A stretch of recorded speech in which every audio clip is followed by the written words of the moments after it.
Oh, hello. I'd just like to talk about the Greece referendum. The Greek Prime Minister, Alex Tsipras, has called a referendum on the 5th of July, which is this Sunday, for the people to vote no for no more austerity measures or yes to stay within the euro and to continue with austerity measures.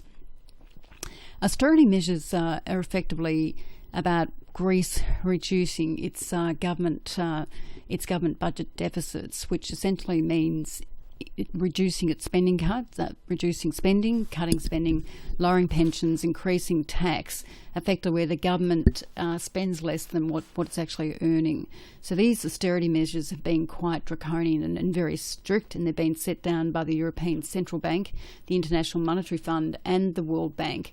And these have been laid out for Greece in the last 5 years, where effectively they have to reduce spending to essentially pay off debt. We have seen right across the board the Greece government has cut spending quite dramatically in terms of infrastructure, in terms of the public servants, in terms of public hospitals. We've heard that nurses haven't been paid for a year and a quarter, policemen haven't been paid, the Defence Force and the like. So the cuts have been quite substantial, plus pensions have been lowered as well. On the ground in Greece, there are a lot of reports that families are living on one pension. Unemployment is so high across all of Greece, and the reality is if pensions are cut in any more lower than what they are, there's going to be absolute starvation on the streets. So, there is all sorts of stories out there at the moment that the Greeks are suffering with absolute hardship. So Tsipras, being a left-wing government, has gone to the Greek people for a referendum for the Greek people to vote yes or no. The problem is, some of the Greek people may not know what this really means. And, look, it's going to be very interesting to see which way this does go. The reality is with austerity, the measures that Greece has in place have been quite draconian. Yes, they have reduced the budget deficit or the budget debt, if you want to call it that, where they've just had too much debt compared to the income that's been generated by the government. But it's had absolute dramatic effects in terms of unemployment, which have risen quite substantially. Apparently, people that are under 30 years of age, for example, 60% are actually unemployed. Consumer spending is very low. Business investment and private investment is very low as well. So the reality is the austerity measures have been very, very hard for Greece. And, again, you've got the European Central Bank that is owed most of the debt from Greece, and the IMF, the International Monetary Fund and the World Bank. But the reality is the financial markets are believing that there's no way Greece can pay off that debt if they don't earn income within the country, because without any income you can't actually pay off debt. The facts are over 5 years that austerity has been in place. The economic growth situation in Greece is actually getting worse. The debt's been mildly reduced, but the truth of the matter is income actually is being reduced as well. So if you look at the Greeks' budget income, the government's income that's been generated in the last 5 years, it's actually reducing as well, which is a bit scary because it means that debt actually rises as a percentage of income if income's actually reducing. The Greek 2-year cost of money rate, or their funding rate, so for the Greek government to borrow from the capital markets at the moment, to borrow money, it's actually at over 37%. Now that rate has been rising quite dramatically in the last 2 weeks or so, but look, the rate has risen quite dramatically in the last year. A 2-year cost of money rate of 37% is just incredibly high. And if you put that in perspective, an Australian 2-year rate, and we're a AAA rated country, is at 2%. But even if you compare it to other countries like, for example, Russia, their 2-year rate is around 12%. If you can compare it to someone like the Ukraine, where there's actually war, their 2-year rate's around 19 to 20%. So this Greek rate of over 37% is probably one of the highest in the world, apart from, say, Zimbabwe. And you have to appreciate that this is the government 2-year borrowing rate. So the reality is the business rate in Greece, or the consumer rate, would be even higher than this. So, you can appreciate that this would be killing, the consumer, and it would be killing business as well. With a rate like this for borrowing, there's just no way that any business could operate or consumers could borrow any money. I mean, there's just no way in the world that you could actually ever get ahead. So the income, the debt that Greece owes the ECB, the European Central Bank, and the World Bank, as well as the IMF, is around 180% to their income. Most of the debt is not privately held debt; it's actually held by the European Central Bank, the IMF, and the World Bank. So put this in perspective in simple terms. If Greece earns $1 for their gross domestic product, or their ability to produce goods and services, and to earn an income on those goods and services from the rest of the world, then they have to pay out $1.80 in debt. So $1, they have to pay out $1.80 in debt. Now, essentially, if their income, which is true in the last 5 years, has been reduced from $1, say it gets reduced down to 50 cents in the dollar, and their income is sliding, then this debt is still there. You still have to pay debt regardless of your income reducing. So essentially, that ratio could actually increase quite substantially, and it is increasing. So, for example, if their debt suddenly went from $1 to 50 cents, and they still have to pay $1.80 in debt, that ratio would increase to 360% rather than 180. And that's akin to, say, for example, you're a worker, you've got a job, you earn $1, but you have a mortgage that's costing you $1.80. Suddenly you go into work the next day and your boss says, hey, look, I've got to reduce your income. Then, again, your income's reduced, but you've still got the debt on the other side. So Greece has got the same problem.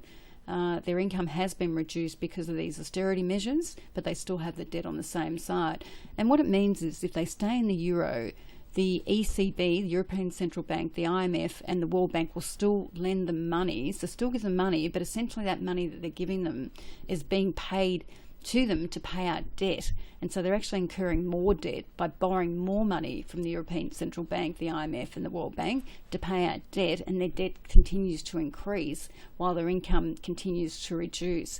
The financial markets believe if they do vote for yes and stay in the euro, that this austerity program will go on for years and years and years, possibly even up to 20 odd years before Greece can get out of the problems they're in, and it could even lead to a depression, because the reality is austerity actually crumps growth, stops Greece's ability to generate economic growth, which then generates more jobs create more spending, the government can tax people, if they can tax people, then they can use that tax to pay down debt. But with austerity, austerity actually reduces and crimps economic growth. Now, a very well-known economist, Joseph Stiglitz, said the same thing just recently in The Guardian. He said, effectively, if Greece stays in the euro, they have no way of devaluing in terms of the euro, because the euro pretty much is a part of 19 nations within the euro, and the euro currently is 111 to the US dollar. And the reality is that makes Greece still very, very expensive compared to the rest of the world. If they went basically into the drachma, they could regenerate their economy, because all of a sudden the drachma would be devalued. In other words, drachma would be a lot cheaper than a euro at 1.11. And essentially it would make all their exports and imports on the ground, on the ground very cheap. That would create more demand from the rest of the world because their exports are cheap. That would create more jobs on the ground in Greece. More jobs on the ground in Greece would increase consumer spending. More consumer spending would increase more jobs. If the consumer has more income in their pockets, then the government has the ability to tax the consumer and then pay down debt. If they went back to the drachma, it would probably stop all this money leaving Greece at the moment, and money would potentially come in. The banks at the moment are closed. The stock market's closed until next week, but the financial markets are concerned that some of these banks, like Alpha, Piraeus Bank, may go broke, because the outflow in the last week or so has been around 2.3 billion, and Greece doesn't have a lot of money left in the kitty, and if they're getting outflow from the banks, effectively that's going to affect their position in terms of cash as well. So if the money flows stop, which it has from the European Central Bank, there's no cash in the kitty at all, and money's going out of the country. So things are very dire in Greece at the moment. We're hearing all sorts of anecdotal evidence that whole families are living on pension, on the one pension. The pension has been cut, and if the pension gets cut completely, there's going to be real hunger on the streets. It's very bad indeed. Financial markets actually believe that the country needs to have its own central bank out of the European Central Bank, and it has to have its own currency, which the financial markets believe it should go back to the drachma, because there's no other way that Greece can regenerate its economic growth unless it goes back to the drachma. And that makes it very interesting. Certainly they could stay in the European Union, which essentially is just a trading partner. You trade with all the European Union, but the financial markets believes they need to get out of the euro, which is still at 1.11 to the US dollar and very, very high. And they need to, basically go into the drachma. And the reality is, it looks like, according to financial markets, the European Central Bank, the Euro, the International Monetary Fund, and the World Bank have failed Greece, really, in reality, because all these austerity measures are just making economic growth worse, lower, and their ability to actually pay down debt is actually getting worse. And if they keep borrowing from the European Central Bank, they're just using the money from the European Central Bank to pay down debt and then getting in more and more debt. So the referendum on Sunday will be very, very interesting indeed, and I think it's going to really change a lot of things in terms of world financial markets and the euro. 19 countries are in the euro. The risk is that there could be, if Greece goes out of the euro, other countries could follow. So let's see what happens, and I hope this really helps you. So thank you very much for listening. Thank you. Bye-bye.